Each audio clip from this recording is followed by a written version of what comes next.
When the word beverage is used in association with Japan, we often think of tea. But tea is not the most consumed beverage in Japan. It has been overtaken by a drink America is famous for, coffee.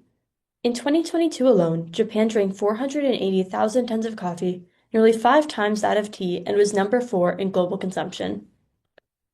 My research question is answering how and when coffee has become such a popular beverage for Japan. In order to investigate this, I traced the cultural role of coffee through 3 significant historical eras, from its arrival to World War II, through the post-war era, and finally, into the late 20th and 21st centuries. I argue that coffee started as a foreign good accepted in Japan through its ethnic ties to Brazil, and was popularized through the ideas of a Western modern life.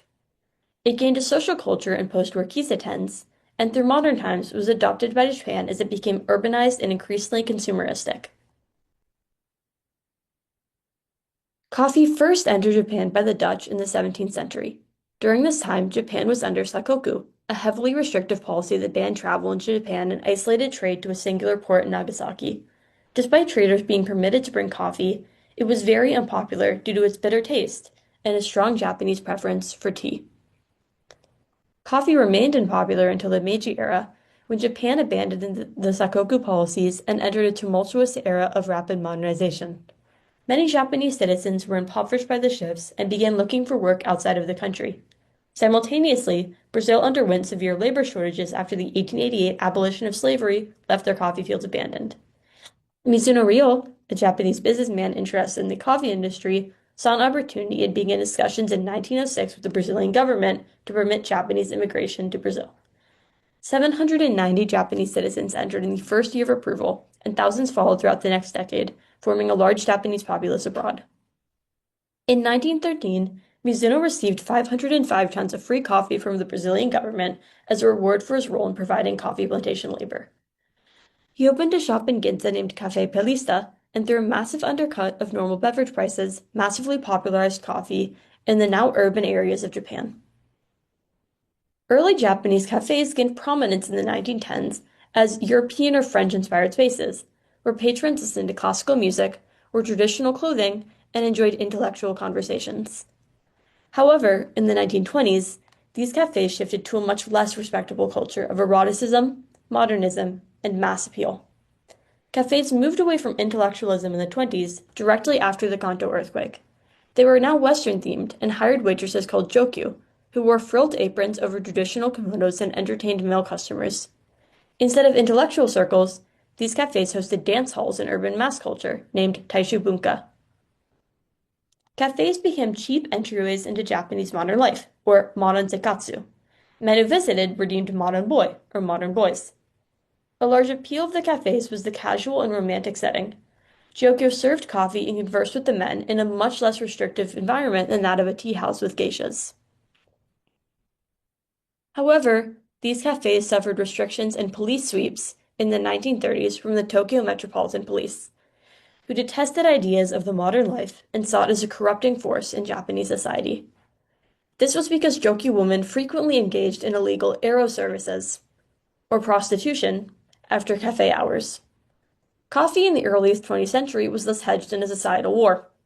One side was the younger generation, who idolized Western ideals as modernism, and the other traditionalists, who saw cafes as leading to perverse desires, literally hentai shikose, that needed to be cleansed immediately for the moral good of Japan. In 1994, amidst World War II, Japan banned coffee, both because of its associations with Westernism and the government's dislike of the unpure nature of Jokyu waitressing. Coffee culture was abruptly halted and did not resume until the 60s due to post-war poverty preventing luxury sales, although it had been legal since the 50s. In the post-war 1960s, coffee flooded in Japan in massive quantities through a new form, Western-style jazz houses called kissetens. These establishments were primarily entertainment spaces where guests could enjoy American jazz, and coffee was more of an accessory to the Western atmosphere than a draw in its own right. However, as Japan matured past World War II, kissetens moved away from jazz and more towards the modern ideas of a cafe. They became social scenes for the liberal youth. Many progressive feminist and anti-government movements emerged from cafe-based societies. Coffee artisans also began to emerge, inventing new pour-over techniques and machines like the Hario V60. Coffee retained a strong association with modernism, but it now carved out a place in the post-war Japanese society. Instead of Westernism, it was now representative of a transnationalism and urban Japan.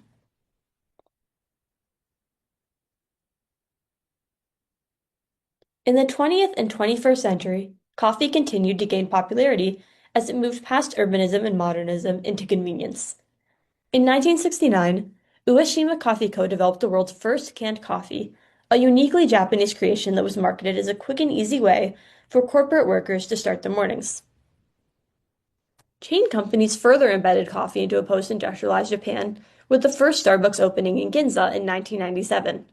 By using English language to promote a feel of foreign luxury, as well as developing a unique menu of district specialty drinks, the chain was able to localize and appeal to the tastes of the Japanese market.